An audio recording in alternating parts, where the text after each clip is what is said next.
right, ladies and gentlemen, welcome to Block Party. I'm your host, Mike Wall. Thanks for watching. If you're enjoying, hit that subscribe button on our Process to Perform channel on YouTube. Rate and review us. Hit me at MikeWall68 on Twitter, Process to Perform on Instagram. Listen, this week, I'm going back. I haven't watched this tape. I don't think I've ever watched this tape. I'm thinking about it until yesterday. This is the 4th and 26 game, Packers versus Eagles, 2003 NFC playoffs. This was probably the most talented team I was ever on. And going through this game, Amon ended up with 140 some yards. It'll be here at the end. But this is two really good teams. Obviously, the Eagles were in the playoff for the championship game, I think 4 years in a row under Andy Reid here, going to the Super Bowl one time when they got T.O. But this is a really talented squad on both sides. It's fun to watch.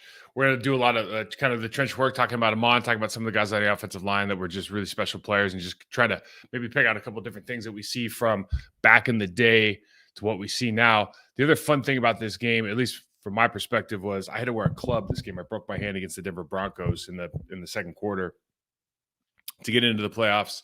Wore a club the week before against Seattle, and then when we had the walk-off game with Al Harris and the interception, and then I had to wear this big, you just basically make a fist, and they wrap a big piece of gauze, and it was a little more solid than that. It was actually a fun thing to wear. It sucked because obviously you can't hold and you're a little bit out there, but it added like 3 inches to your punch. One, you could jab people right in the face mask. And so I just remember playing this guy, Darvin Walker, in this game, man. At one point in this game, he's just like, dude, if you hit me in that face with that thing again, I'm going to effing kill you. But so it goes. They ended up winning the game. Let's check some of this stuff out. Just want to show, first of all, so early I think this is the second series. I think we were 3 and out to start with. Maybe this is the first series. But the big thing here is, talking about Amon and then talking about the guys we have the offensive line, really good, at least initially getting push and displacing bodies. You see here, just Amon's got 5 yards before he gets touched, and he's always able to fall forward. When you watch the tape, one thing you want to see about Amon versus other guys, Amon always falls forward. And so why is that a big deal? Every time he falls forward, that's 1.5 yards, 2 yards of extra yards per carry. They had a good offensive line on this team with the Philadelphia Eagles. I'll show 1 or 2 clips of them. This one's actually just a shout out to my man Niall Diggs, number 59 in the middle here. We had Nick Barnett was with him, partner in crime for this game. Came around, just made a great play.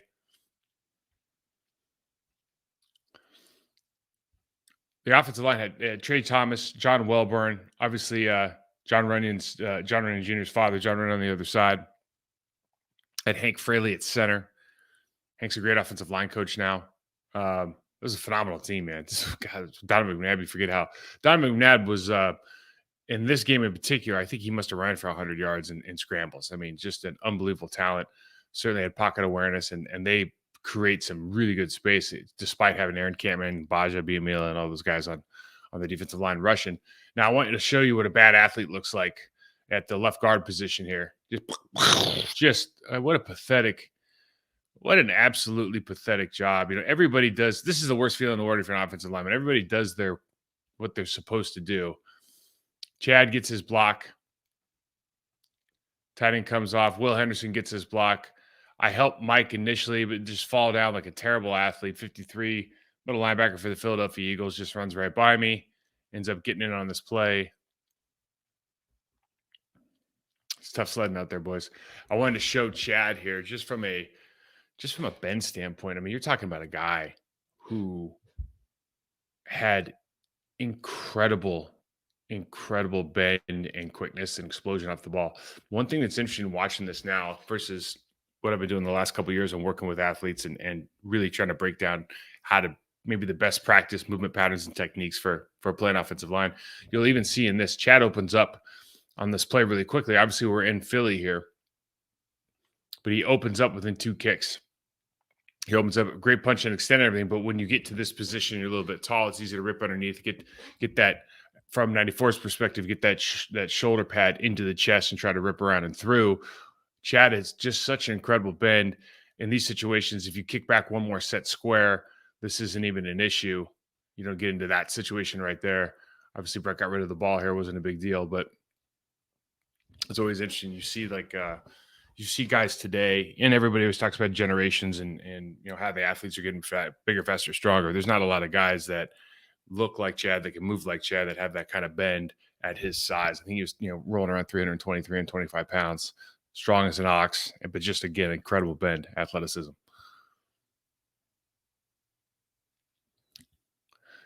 These situations happen all the time, especially when you're playing in a playoff game.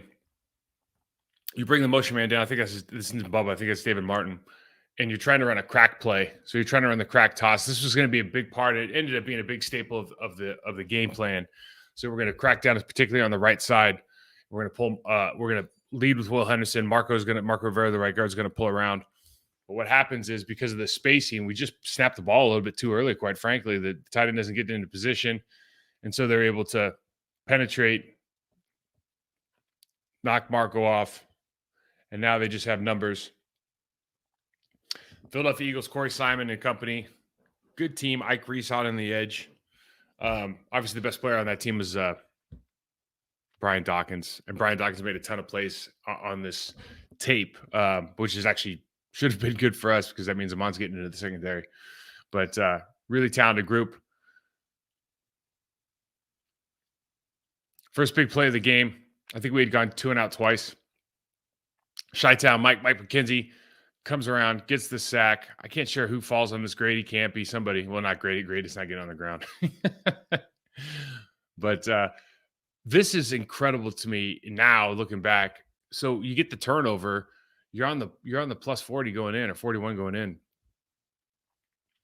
Every single team in the country is running a play action pass right here and taking a shot play. I mean, every single person, because you take an explosive shot following the turnover. Why? Look at all the bodies that are in the screen right now. You got a one-on-one opportunity up top. Might be single safety high, but look at the amount of people you have available. Pass rush has stopped. I mean, everything you want, you have here. House call for Dirty Bird Robert Ferguson. I think he had two touchdowns in this game. We're feeling pretty good about ourselves. Wanted to show that, because this is block party. When you start running TEs in situations like this, so we're trying to get Cletus and Kabir freed up here. Really, you're trying to get Kabir on the underneath look.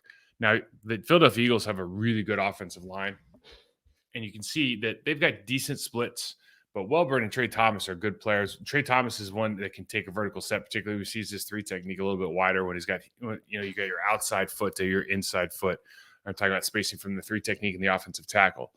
So the chances of them running a successful TE game right here versus just letting Kabir rush, what they're, is, for me, this is what ends up happening in situations like this, is it gets gummed up. And as long as running does his job against Campman outside, you just have a ton of opportunity. What they're trying to do is they see Deuce Staley has the opportunity to chip off Kabir in the backfield, and Kabir doesn't want to get chipped.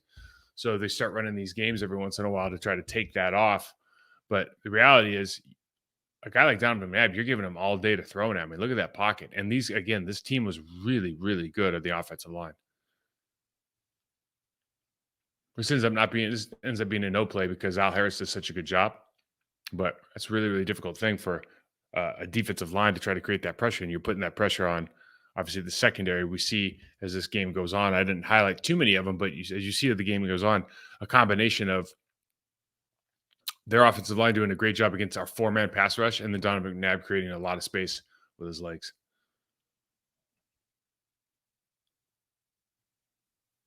So we get in our 21 personnel.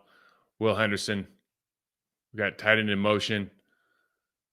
And what you see here is you got the good double team, and Mike Flanagan gets up on top. Mike and I, in this game in particular, did a pretty good job against Walker, number 97, being able to get a lot of movement. He wasn't a huge guy necessarily, really strong player, but Mike was able to get up on 53, their middle linebacker here. And then Marco's got the tough block here. You see Tausch pushes out, got the hinge on the backside with Chad. But really, Marco's got a single block with Corey Simon. He just has to stalemate that block. Corey goes out to get in the path of Will Henderson, who's our lead. And sometimes this is what happens with when you run 21 personnel, the fit, because Amon is 3 yards behind Will Henderson. So when Will goes into the B gap, to meet his linebacker. Corey's going to push out into the B gap. And now Marco, because he's so good at sustaining blocks, can now just drive. And you create that space between Mike and Marco in the play side A instead of the play side B. So this is a situation where as long as you can get that defensive tackle to commit to a side before Amon has to cut, you're in a great situation. And you can do that oftentimes with a fullback a lot easier than you do it without. So today's fullback, one of the reasons they're coming back is linebackers don't know how to fit with a fullback in the current NFL. A lot of linebackers don't, I should say. The other thing is it really throws off the defensive line because they're going to go where they feel that pressure. And you feel that pressure with Will Henderson right here. Corey pops out and gets a little bit of him.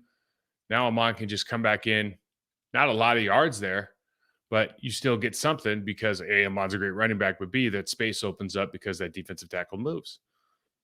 Now we're getting to our bread and butter, which is our power game, whether we have KB in on this play or not. So this is more of the counter look, which means I'm kicking out the end. David Martin's leading up on the middle linebacker.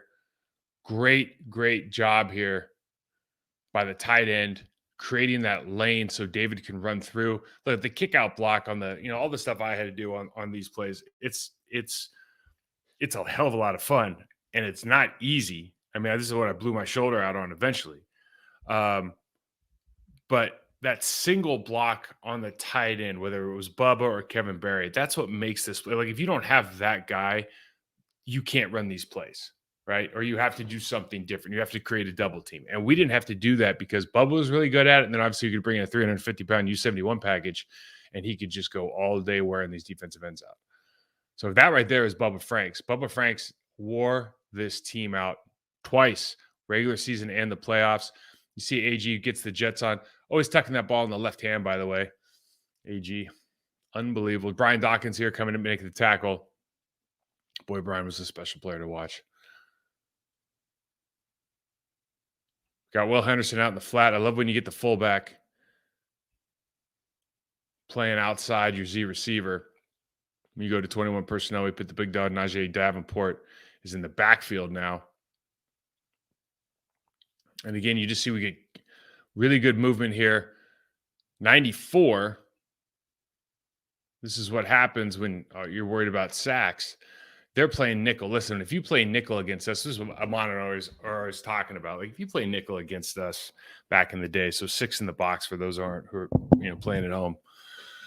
6 in the box versus our 5 offensive linemen and any running back, Amon, Najee, Tony Fisher. I mean, this is an incredible mismatch for us, in our opinion, right? You should be averaging well over 5 yards of carry every time they put nickel in the box, 6 in the box. It's just not a fair fight.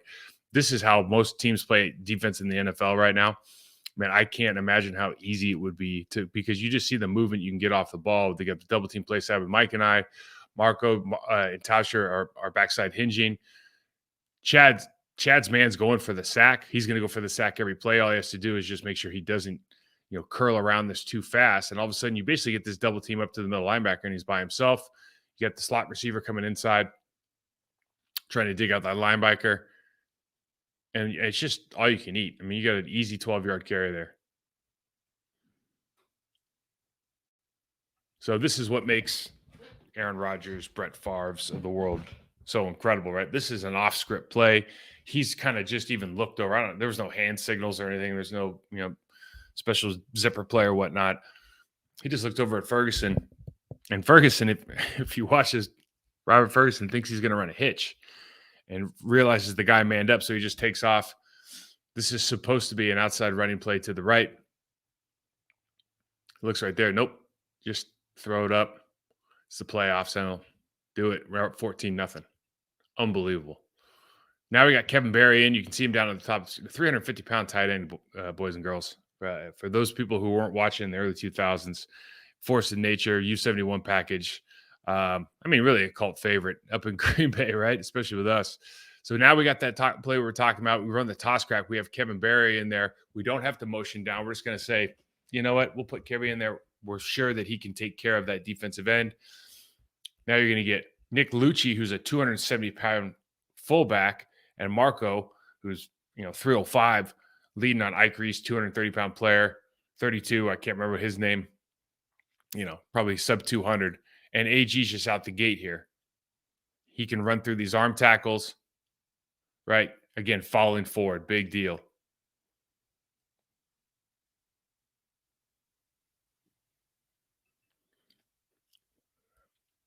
Third and 4. This is what I loved about this team. I love it. Mike Sherman was an offensive line coach before he was a head coach, before he got to the NFL. He was Mike Flanagan's coach at offensive line coach at UCLA. So you've got this 3rd and 4 look. You can see they're running that spinner, which means one of their defensive linemen is standing up and they're moving around. What are we going to do? But they're really just sitting there again with a 6 in the box look. And if you put 6 in the box against us in 3rd and 4 situation, we have 11 personnel in the game. We have a tight end attached, so they've got their safety down to play over the tight end. But really, you're thinking we'll even call that 7 in the box if you want. But our 7 versus your 7, plus we got AG. We'll do this all day. So a 3rd and 4 situation, these are, you don't want to be in 3rd down situations at all. But if you're in a 3rd down situation when you're 3rd and 4 and your coach is an ex-offensive lineman is willing to run the ball, I mean, this is free yardage for us. It's everyone's just coming off. You got a defensive tackle standing straight up. Corey Simon's trying to go cross Mike's face. I just help him a little bit. Chad's up on the linebacker immediately. Backside, Bubba does a great job on the defensive end, just hinging, cutting off. And we get an easy pickup on a 3rd and 4 play instead of having a pass set again. We're always being able to go to downhill. This is one thing I loved about playing for Sherman. You always get, because you have Amon Green, because you have Najee, because you have Tony Fisher, we have guys that are competent in the backfield. We could always feel like we're always, for most games, we're playing on the front foot. We always thought that, I think in the 2 games we played against Philly, we had over 200 yards rushing each game. So you always feel like you're playing on the front foot. We're the aggressors. If things are going good or bad, like we just feel like we can be, we just always felt like we could go into every game and physically dominate opponents because we were going to give them the opportunity. We're going to sit back and pass pro the entire time. Let's spotlight Amon here. Just doing his job, throwing a little bit early on the defensive end, but getting his hands down. That's all you're trying to do. Create some time for Brett. These little plays out to Boogie, Will Henderson. 3rd and 1 play. And so we're running our power load scheme again. And you just look, we've got down blocks, 4 down blocks. Bubba's coming through for 53. I'm leading up on the circle player, the linebacker. We got a kick out from the fullback on the defensive end. And I mean, we ran this play 16 times a game, I think in 2002, 2003. And we ran it because Amon just read it really well. The spacing was really good. Obviously having Kevin Berry in there, having Bubba Franks in there, guys that could just do a great job walling off. And again, Amon not putting that ball in his right hand, but still, you look at this play, we got down block, got the double team with Tauscher and KB. Bubba cleans up 53. Lucci comes over, hits Ike Reese. I'm leading through on a safety. And then Brian Dawkins has to make another touchdown saving tackle. And this is what we're leading up to, really, for us, the play of the game. We got 2nd goal. Run around again. We get Najee down here. So we put Najee in. So Najee comes in on this play. I think he comes in on 3rd and goal as well.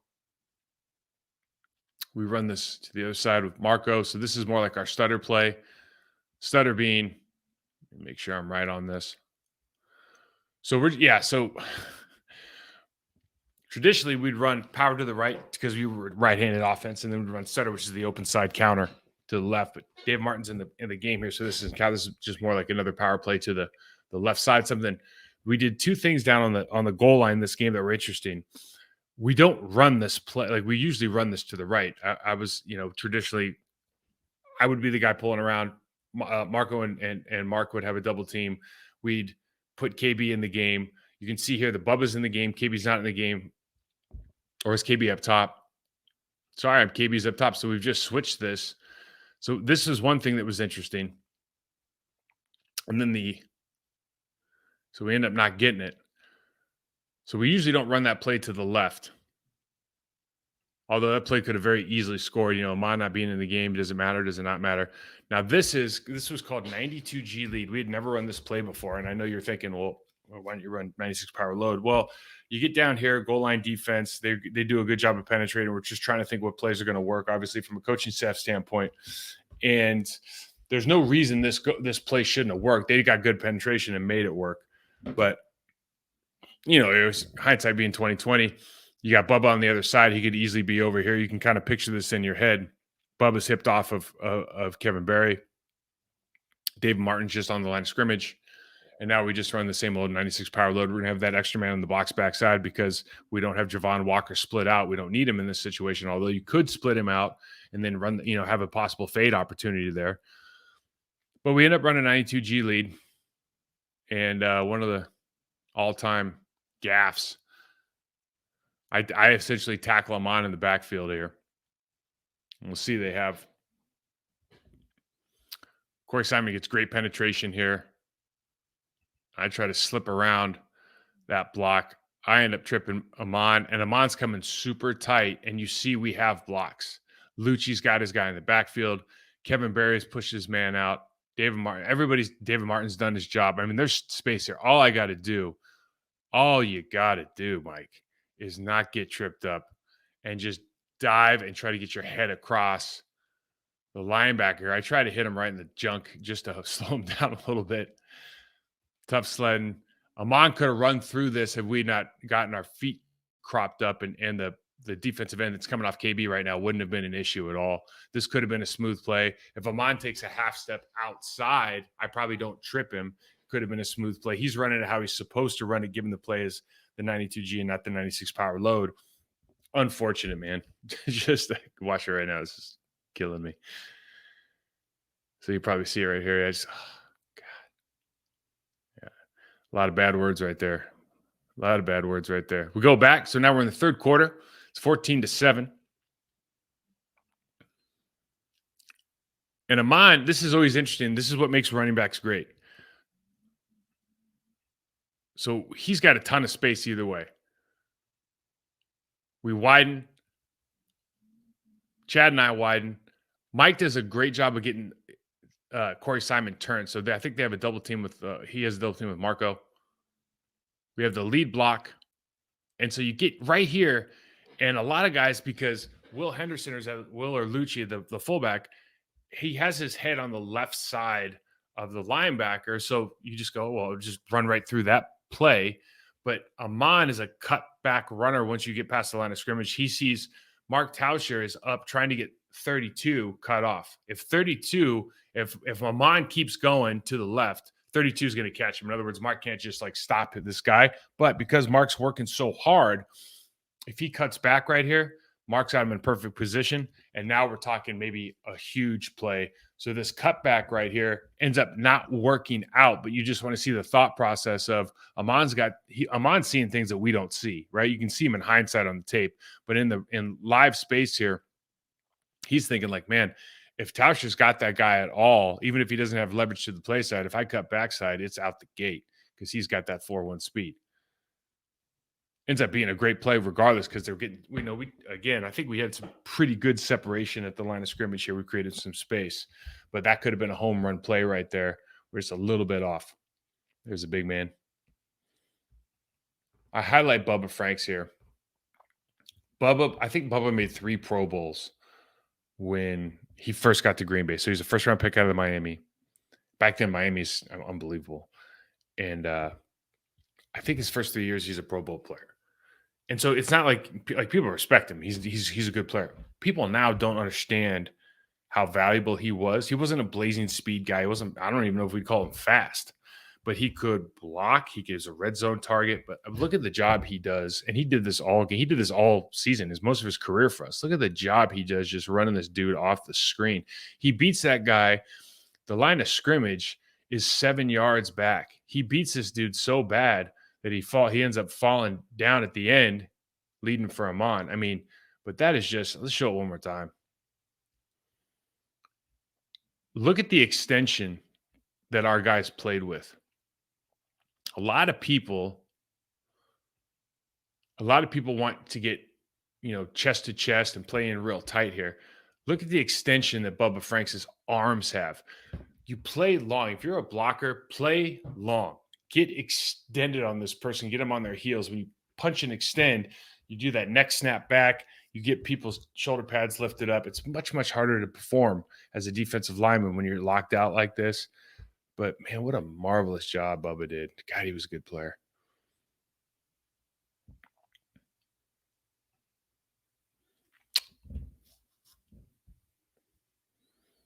Back to the power look. Now, this isn't power load. This is just our flat old power.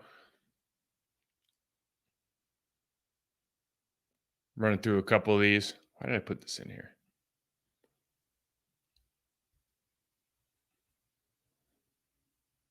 Oh, look at Marco. This is what I love about this group. And some teams do this still. So Marco's a 3-time Pro Bowler. I think at this point he's 2-time. I mean, he's just pushing this dude off the screen. Gets up to that linebacker level. We're not dancing, man. We're driving, right? That's Nate Wayne. He's our former teammate. Great guy.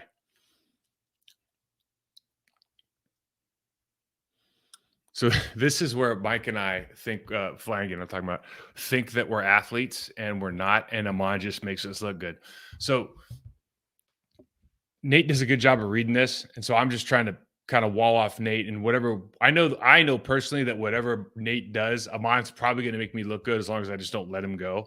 So I'm just trying to dance with him a little bit. I'm going to try to push him downfield, but you're trying to kind of get him out so he tries to out leverage you, and then Amon can cut back. That's exactly what he's trying to do as well, though, unfortunately, because he knows that cutback is where all his teammates are. Now, Flanagan thinks that he's running an overlap here with basketball or soccer and just going to outrun me to the outside, because in our minds, we are as fast, if not faster than Amon. So ends up working out, of course. Amon makes us both look good by cutting back inside and getting this first down. That's why Amon is so special. But if Amon follows Mike, we both probably look stupid. I know that I'm going to get beat to the outside because when Nate's faster than me, he's got leverage on me. And Leonard's probably 53 is probably going to run right inside Mike and try to make the play. But hey, man, this is both in our minds. We're still basketball players. Got another Bubba look. Look at Bubba extend out. God, he's so good, man. You just don't get this anymore in the NFL. You just don't get this anymore. You look at the initial footwork. Number 2 hops into it a little bit, but he's got that extension, and then he sinks his hips and drives this guy off the line of scrimmage. A tight end getting 2-3 yards of movement, 4-5 yards of movement. I mean, just still working that dude all the way downfield, 5 yards of movement, single blocking against NFL defensive ends at the tight end position. And, oh, by the way, he can catch touchdowns.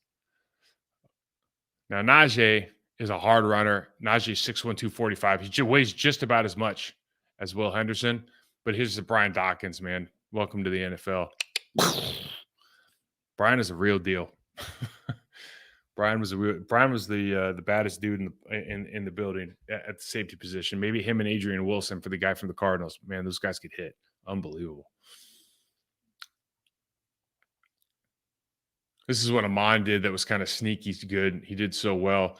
He could find that crease and just sneak through for a 5-yard gain and a 3rd and 1. Okay. Now, this will come up later, but the defensive tackle list between Marco Rivera and Mike Flanagan right now is a backup. I don't know his name. I'm not going to put his name out there, but he is not a starting defensive tackle on the Philadelphia Eagles. And any time that he was in the game, and we did this for multiple years with different players, especially the inside 3 that we were always talking, because we'd play against the same guys. If guys like this were in the game and we could take advantage, we just need it was one of those situations where we would kind of know inherently, like, this guy has to be severely punished for when he's in the game.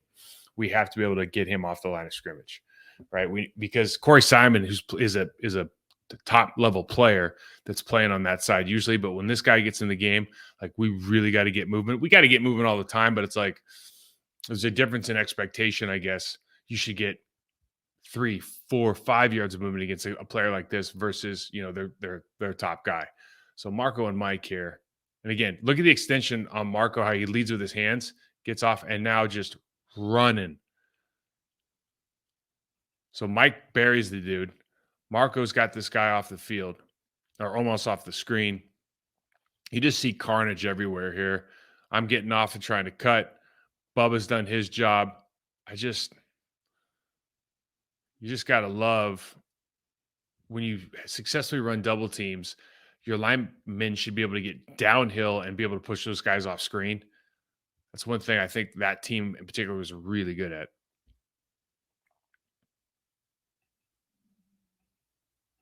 Same kind of scenario here. We got a couple doubles inside. Just get good movement. You got two guys up on the linebacker level, occupying. And Amon just look at Amon running. This dude's 300 pounds. Boogie's getting in here, getting an extra push. Always falling forward, man. Extra yard right there. Now, this is why we love 96 Power Load so much. All 11 Philadelphia Eagle defensive players are on the screen right now, which means they're all within, 7 yards of the line of scrimmage. And what that meant for us was, because of Kevin Barry, because of Bubba Franks, because of Nick or Will, and of course because of Amon, Javon Walker is singled up at the bottom of the screen, and there's not really a safety anywhere near him. And Javon Walker is Florida State fast. Like, he's silly fast. So now we can run play action. Look at how close this safety is to the line of scrimmage. There's no safety over the top right now. Backside safety is going to be the only guy that can make this play. We run play action, and Brett does not throw a good ball. And Javon's got this dude beat by, probably 5-6 yards by the time this ball was actually launched. He's got to come back and make the play. That's why we love that formation so much. It was not only because we could run it, and it started with Corey Bradford back in the day, but we knew if we put an extra lineman in, we go 2 tight ends, we go with a running back and a fullback, and we leave one fast dude out there that can run routes, it's problems because defenses have to make a decision. Do you want to bring not enough people to the party and let Amon Green do whatever he wants, or do you want to single up with, arguably our best receiver on the team? Now, this is one thing you got to love about it. Javon was the nicest kid. When he was young, he used to do a lot of celebrations. You go, man, that celebration was terrible. He goes, how about I catch the touchdowns? I'll do the celebrations. You help me up. I said, awesome. Great idea.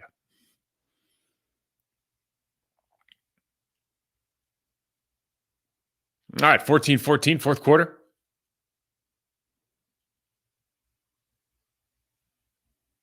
Okay, this is, again, I like to point out when I do something poorly as well. So Mike and I double team. Flanny and I double team Darwin Walker up to the linebacker, and we're driving him so well. And sometimes you get in this situation as offensive lineman, and 53 shoots backside behind me, and because we've just gotten too much movement, and like I can't stop, so I just kind of put my hand out, like, hey, don't go backside, because I'm thinking, well, maybe Amon will just run right through this. So I justify these kind of plays, like, dude, we got that much movement, I'm just going to stay on. He ends up getting in on the tackle though, and Mike's going, dude, you got to block the guy. Like, oh yeah, well, we got him so bad. And then you see, I tell Flanagan some complete BS story right here, and he goes, oh, okay.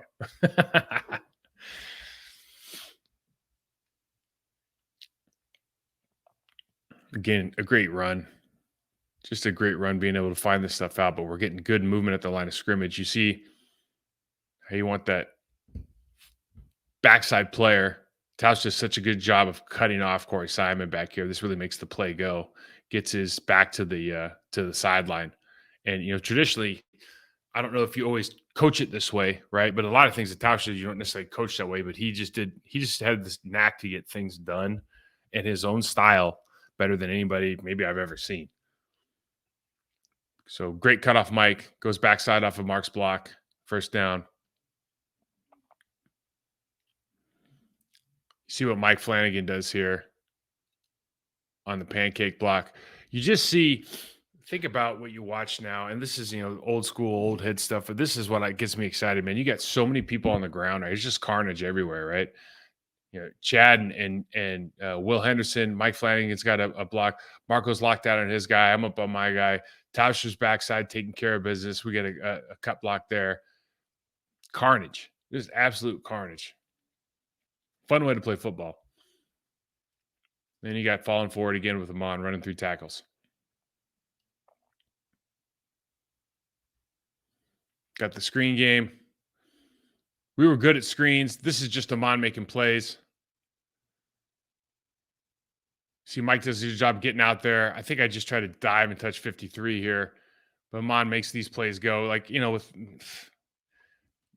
I don't know, 18 other running backs in the National Football League. 53 makes the play regardless if I put a hand on him or not. But Amon's just got instinctually, he's got his spider sense going, man.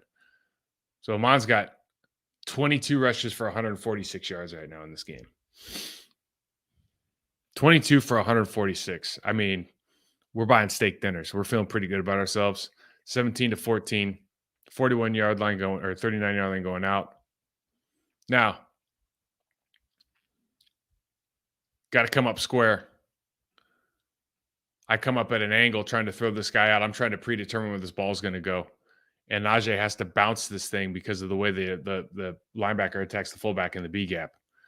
So I'm trying to throw this guy out. I don't know if it's because I'm being a wuss because my hand hurts, or I just body position, or just figure I'm going to throw him out the bar and we're going to go inside because he's been cutting back. You see Tauscher's got his cutoff block position there. But for whatever reason, Najee reads this outside, and it's my responsibility to stay square. I don't stay square. Linebacker comes off, makes the play. It's the little details in the sport that make the difference. And in that situation, as soon as I hit that guy, I know, man, like, why is my left foot not up? You have to do things the right way every single time. This is one of those situations that costs you.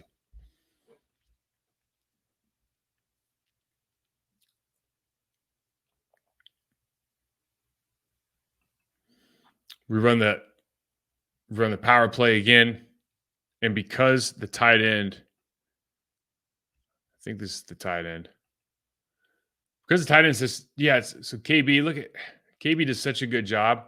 I just clean up. I ended up cleaning up his guy, and then my guy falls over his guy, and Amon gets a couple yards.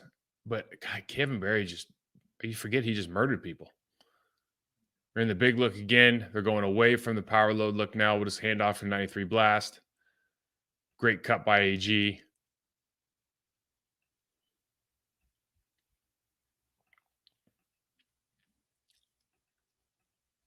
Marco does a good job. Linebacker fires his gun. Marco does a great job at just getting enough that allows Amon to cut back on this play. So Tauscher's not actually cutting this guy off, or they're just doing a proper B block with the drive. So he's got his head buried. He's driving backside, and we're just going to have KB manhandle that defensive end, and he's doing a good job at the line of scrimmage. He's got probably a yard back. So again, every yard that you get your defensive lineman off the line of scrimmage, that's like 3 yards as that running back goes downhill, falls forward, momentum, etc. Right? So 1 yard off is worth about 3 yards of running. It's exactly what you see here. Good job by Kevin. Good job by Tauscher on the backside. Amon just running through. We're falling forward again. Falling forward is so important. So this is it. This is the 4th and 1 play. Sherman's thinking about it. What do we do? What do we do? I know I got my opinions. I'm talking to the ref right now. Can you give us a better spot? Or as Frank Winters used to say, dude, we need a spot. But we get up here, and I want to highlight that the same player I was referencing, the backup player for the Philadelphia Eagles, the defensive tackle, is now between Mike and I. And quite frankly, we've worn his ass out all game. We've run for 200 yards in this game. And we're a quarterback sneak away from icing this thing. And this one hurt, man. This one hurt. We're right here. You can't, if you had commentary, if you had us all mic'd up, you'd hear a lot of bad words going on right now because Brett won't hike this ball. We're yelling, snap the damn ball. Flanagan and I in particular, because we just think, everyone's got a tough job here, but I'm just thinking this guy he's not up to snuff as far as what it takes to stop us right in this moment. We could get this. We got 275-pound fullback that can pull on you as well. But these are the decisions that you make. And as we know, this led to the 4th and 26 play. Ends up losing the game for us. That's how it goes. Win some, you lose some. Listen, that was I hope what you took out of that was, back in the day, things were a little bit different. I just love the physicality of the way we played, the way you think about finishing, how special Amon Green was, and Najee and Tony and all those guys. How special it was to have a guy like Kevin Barry. There's things that you don't see that much anymore, and maybe most of all, how special a guy like Bubba Franks is, and how unique it is to have a tight end that can do that and have all that success, particularly in the red zone. Although I know he didn't score the touchdowns in this game, but God, he was just so powerful in that way. There's things that happen in those games back then that you look at now and you go, man, is the pendulum going to swing back a little bit? And I certainly hope so. I just love the carnage that we tried to leave on the field, the physicality that you play with, and the skill set of some of those different position pieces. Whether it was bringing in a 350-pound U71 tight end package, whether it was having a guy like Bubba Franks who could do it all, a guy like David Barton, who was a very good tight end in his own right, having two fullbacks, not one fullback on your roster, but actually having a Will Henderson who was 249 pounds, and then a Nick Lucci who was 275 pounds, that if you really needed to move somebody, it's like, all right, we'll put Nick in there. He's not necessarily the pass threat option, but you could just ground and pound with either one of those dudes. Having different size running backs, 245-pound Najee Davenport, 225-pound Amon Green, who runs a 4.142. Like, really, really special group. Javon Walker, Robert Ferguson, obviously in that matchup as well. Came up a little bit short, but a lot of takeaway from it. Hope you enjoyed this block party. If you did, please hit that like button, subscribe, rate, review us on our Process to Perform channel. Again, you can hit me up at MikeWall68 or Process to Perform on Instagram. Thanks for watching, guys. Have a good weekend.